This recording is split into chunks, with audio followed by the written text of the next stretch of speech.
Welcome back to episode 15 of my Stuarts vlog, and this is the first of the social and intellectual theme vlogs, which I think probably will do it in 3 stages. This time we're going to look at population and poverty.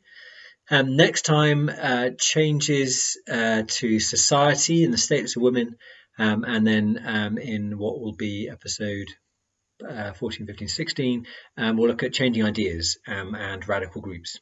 Hopefully all in one bash, quite a quick bash. So this time we're looking at population and its growth, and then briefly also at how poverty was treated alongside that, because they're quite linked things.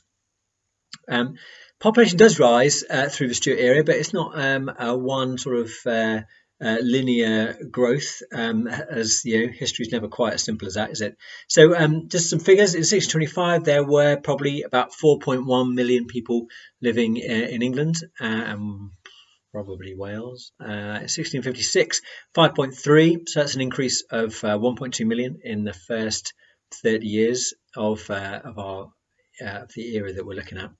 And by 1688 it was only 4.8 million, so it actually dropped back by 500,000. So why did it increase? Well, firstly, apparently the mortality rates, the rates of death, were the lowest for 300 years in this era, and that's partly because of a relative period of peace.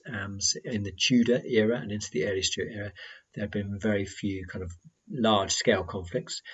Better agricultural production, enclosures had actually improved the amount that was being produced. And of course, we'll get onto that in our 4th theme, looking at the economy. And that meant, of course, both that there was more food available to support a bigger population, but also that people hopefully were able to eat more on the whole. And also there was some migration into the country as well, particularly from persecuted Protestants in France and in the Netherlands when the Spanish were in charge there. However, as you'll see, a sort of 500,000 decrease from 1656 to 1688. Of course, that's partly a byproduct of the Civil War, which was extremely bloody, and of course has an ongoing effect in terms of birth rate in the second half of our period. Although there were fewer outbreaks of plague during our era than in the Tudor era before that, actually, of course, in 1666 there is a 1665 rather, there is a huge outbreak of plague, and that's a big problem, kills a lot of people. And there was a fair amount of migration out, nonconformists and dissenters leaving to go and try their luck in the New World. And in the second part of our period also, there's a feeling that marriage tended to happen slightly later, and that led to slightly fewer children per marriage. Not in a dramatic way per marriage, but of course across our population it did lead to some decrease in population. So the population on the whole, though, going up across the period, just sort of up and then down slightly. About 3/4 of those people, 75%, live in the southeast, but there was some migration around, particularly due to enclosures in the southeast. Meant that there were people who moved north into the Midlands to find greater opportunities. Most people, of course, live in the countryside. In 1625, only 5.8% of people were living in towns. Now, that had risen by 1700 to 13.3%, so more than doubling, in fact. Of that 13.3%, well, in fact, of the population, 11.5% were living in London. So really, when we're talking about urban, rural, we're kind of talking about rural and London. London, in fact, was bigger than the next 50 towns put together.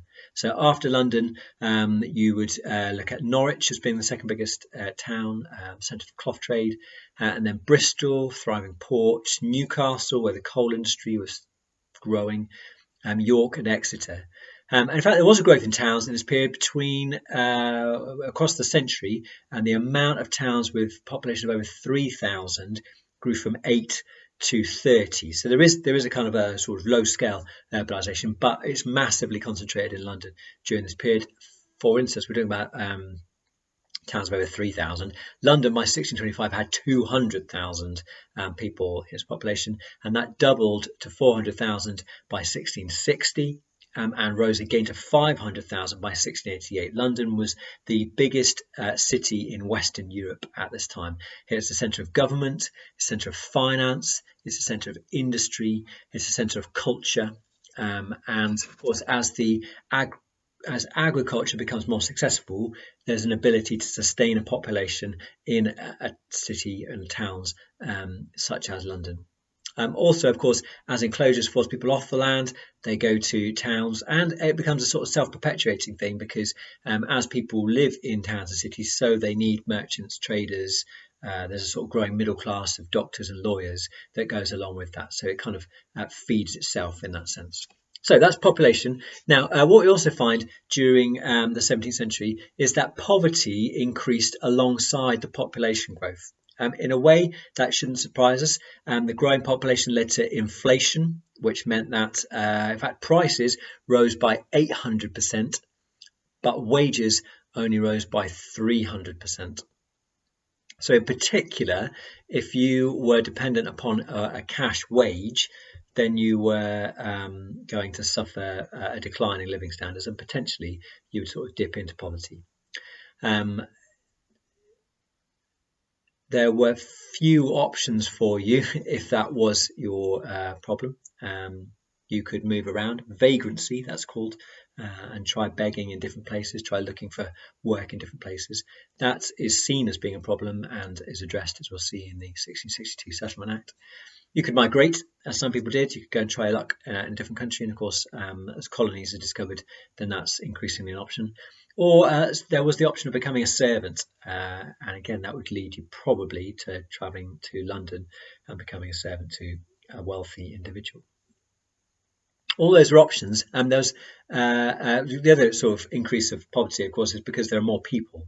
So not just inflation, but also just the fact that there are more people competing for a similarish amount of food and a similarish amount of jobs as well. So growing population and inflation equals poverty on the rise. At this time, I should point out that people saw you as being either rich or poor, and there was very little understanding of what made people poor. So there's a bit of a lack of sympathy. If you were a widow or an orphan or disabled, then you would be seen as the deserving poor and therefore deserving of help and support. But particularly if you were an able-bodied man and you had no job or you were begging for food, it would be assumed that that was your choice rather than something that you had no control over. Because of that, the poor laws tended to be relatively strict on who could get relief and who couldn't. The poor laws at this time are governed by the Elizabethan Poor Law, 1601, or called the Old Poor Law sometimes, and in fact that's in place all the way through to 1834. It provided for some poor relief. There was a collection made in each parish, and that was used by the JPs at a local level they could decide who was deserving of that money that they could use that. Now, in fact, the amount of poor relief collected each year rose from £250,000 in 1650 up to £700,000 a year by the end of the century. So almost trebling just in that second half of the 17th century. And that shows you how there was an increasing problem. So they could, as I said, handouts for the disabled, often those punishments for those seen as vagrants, those able-bodied poor who were moving around looking for employment and didn't have any money with them.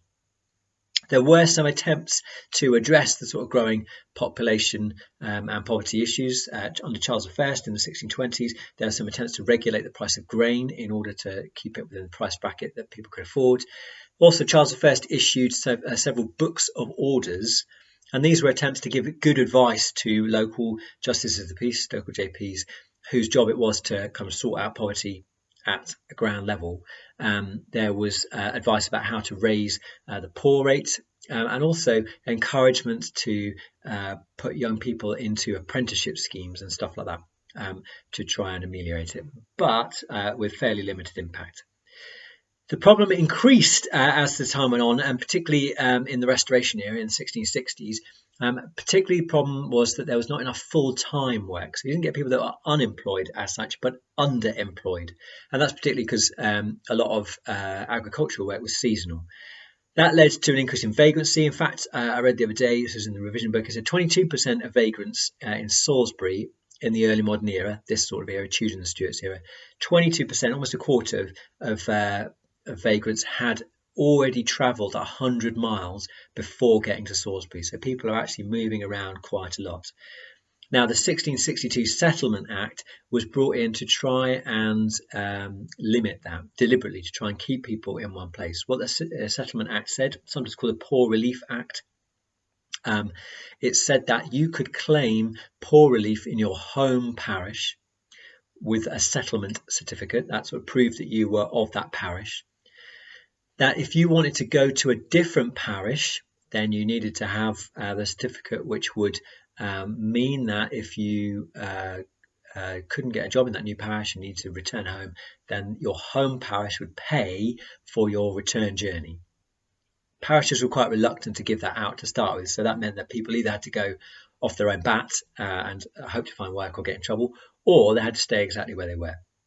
If, however, you made the leap to the new parish and you were there for 40 days and no one challenged you in that time, then you could claim a new settlement certificate, and that new parish could become your home parish and you could claim poor relief there as and when you needed it.